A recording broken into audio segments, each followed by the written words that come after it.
Assalamualaikum warahmatullahi wabarakatuh. Waalaikumsalam warahmatullahi wabarakatuh. Terima kasih buat teman-teman yang sudah menonton video ini dan juga teman-teman yang sudah hadir langsung di video ini dibuat untuk memenuhi tugas ujian akhir semester mata kuliah bahasa Inggris dengan dosen aku Bapak Subadar MPD. Kami di sini adalah mahasiswa dari Universitas Bekasi. Kami di sini ada di kelompok 1 yang terdiri dari 3 orang. Yang pertama ada saya sendiri, saya Muhammad Sandi Hermawan dengan nomor induk mahasiswa 18721503334. Dan juga ada teman saya, Yulia Komalasari, silakan diperkenalkan.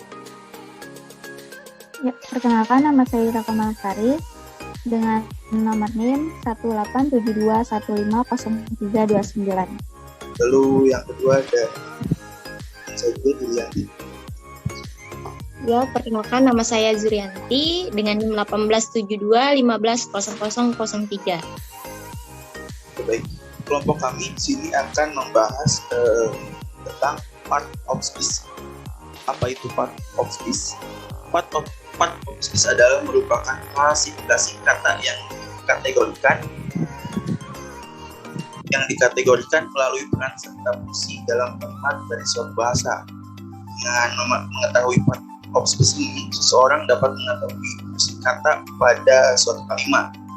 Selain itu, part of speech merupakan langkah pertama yang perlu kita pelajari ketika belajar bahasa Inggris. Gunanya adalah untuk memahami bentuk kalimat dalam bahasa Inggris. Nah, part of speech dalam bahasa Inggris ini terbagi menjadi 8 jenis nih. Pertama ada noun, ada pronoun, ada verb, ada adjective, ada adverb, ada preposition, ada conjunction, yang terakhir di sini ada interjection. Di sini kita akan bahas satu persatu ya. Pertama di sini ada noun. Noun atau kata kerja adalah noun atau kata benda ya, adalah kata yang digunakan menunjukkan nama orang, tempat, benda atau ide. Nah, di sini ada contoh kata dari noun. Di sini ada Elsa. Elsa ini menunjukkan sebagai nama orang. Lalu ada table, ada car, ada wisdom, lalu ada juga happiness.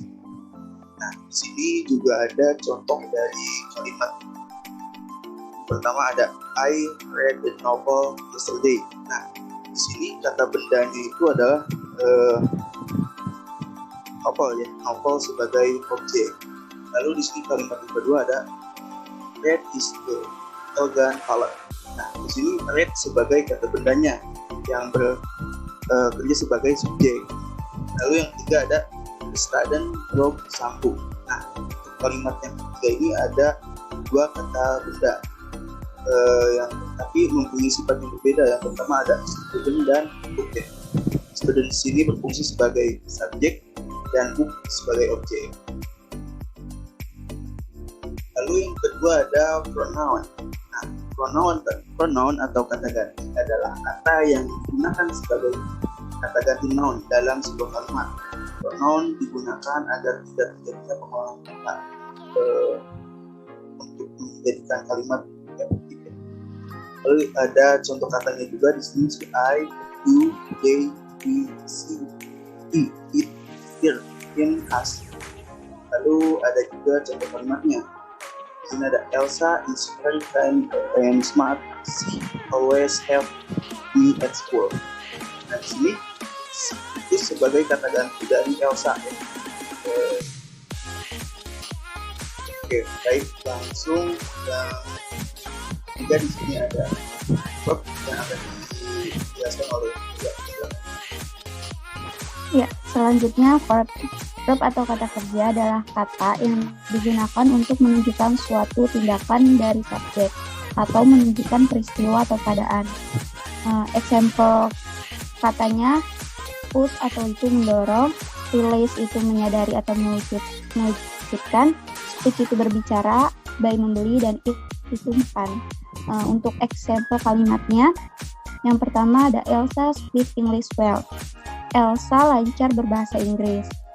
Speak itu yang menunjukkan kata verbnya Dan yang kedua ada I eat some food. Saya memakan sebuah makanan. Yang menunjukkan verb-nya itu ada di kalimat it, di kata it-nya. Oke. Selanjutnya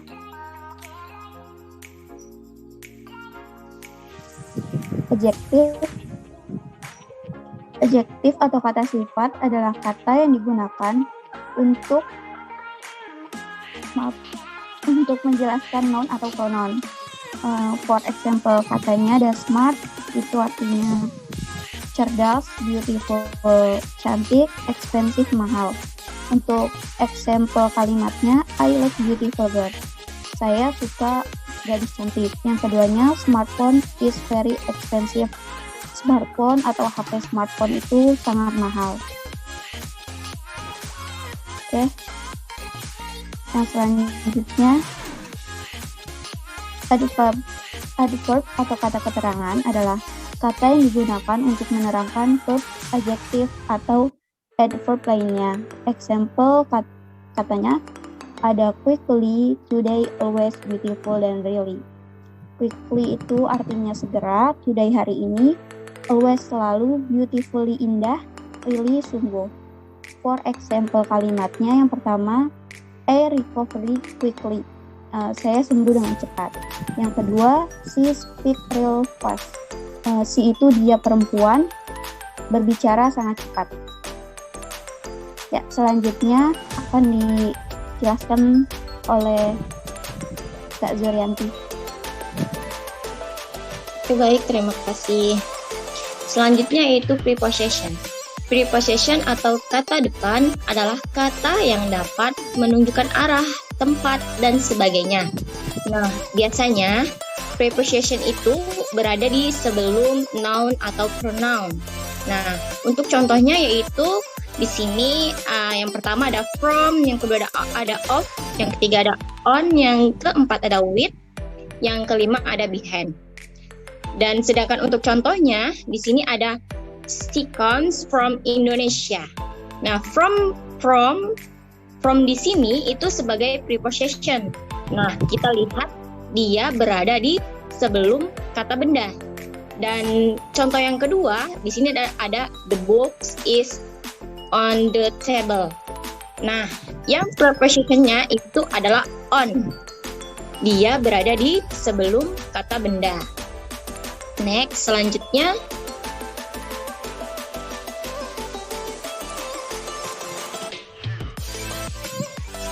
ada conjunction atau conjunction. Conjunction atau kata penghubung adalah kata atau sekelompok kata yang berfungsi untuk menghubungkan antar kata, frasa, atau antar paragraf. Dan untuk contohnya di sini ada and, but, for, yet, because, however. Sedangkan untuk contohnya di sini yang pertama ada Hika and Elsa study English.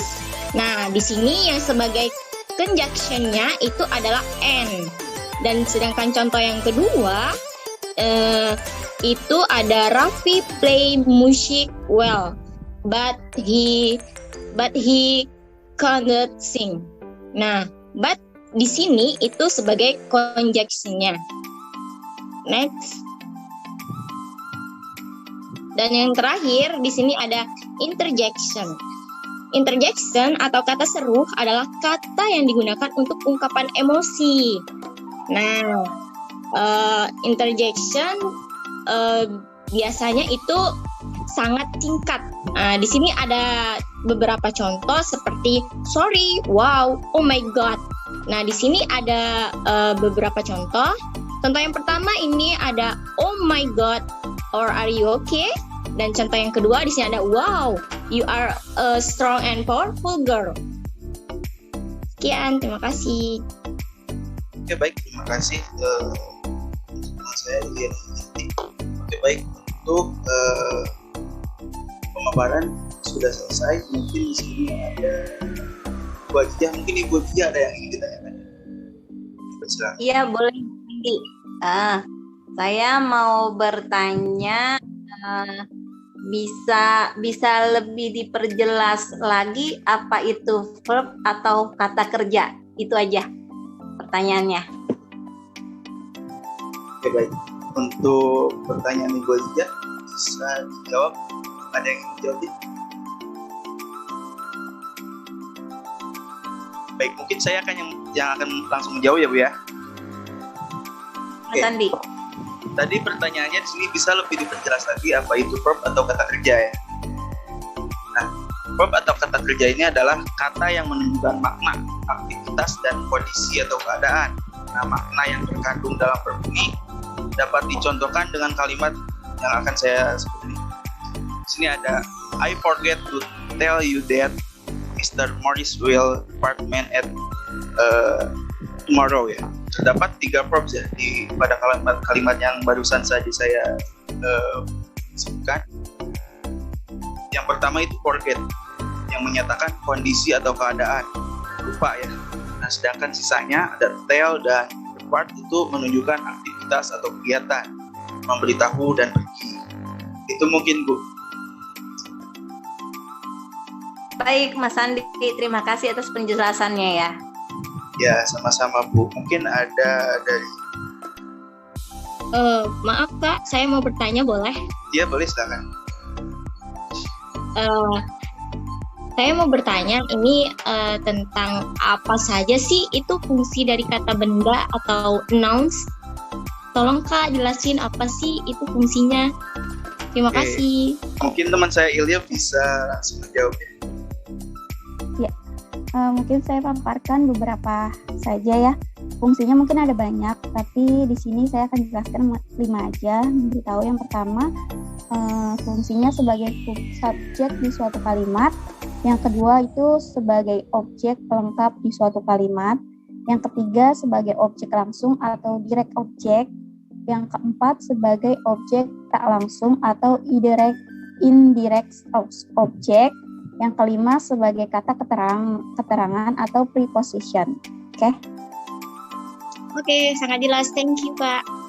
Oke, baik. Mungkin kesimpulannya noun ini sebagai pelengkap ya dari subjek atau objek dari suatu preposisi. Oke, baik. Terima kasih semuanya yang telah menonton video ini dan juga yang telah hadir di sini. Mohon maaf apabila ada kesalahan dari kata-kata kami dan ucapan kami. Sekian, terima kasih. Assalamualaikum warahmatullahi wabarakatuh. Waalaikumsalam. Waalaikumsalam warahmatullahi wabarakatuh.